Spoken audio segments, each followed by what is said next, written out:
আপনি আমার একটু সাহায্য করেন স্যার, আমার কাছে টাকা পয়সা নাই স্যার। এছাড়া আপনি যা চাইবেন স্যার সব দিতে রাজি আছে স্যার, আমার কাজটা করে দেন স্যার।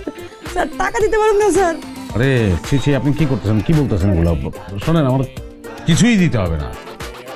আপনার কাজ তো এই কাজ আমি করে দেবো, শুধু আপনার ক্ষেত্রে না, সবার কাজে আমি করে দিই। টাকা পয়সা লাগবে না, আর লাগবে না, কিচ্ছু লাগবে না, করে দেবো আমি।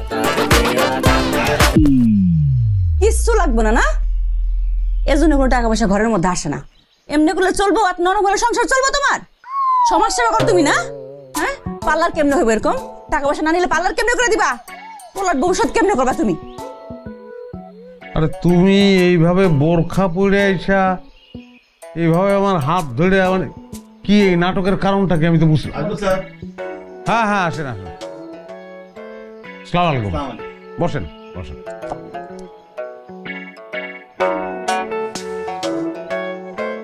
রাজনীতি আর ব্যবসা নিয়ে আমার ব্যস্ত সময় কাটে।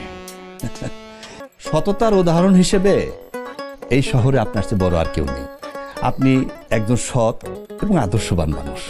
আপনার এই আদর্শের কিছু একটা বাণী আমাদের ছেলেপেলেদের মাঝে আপনি একটু দেবেন না? আমরা একটু ভাগ চাই স্যার।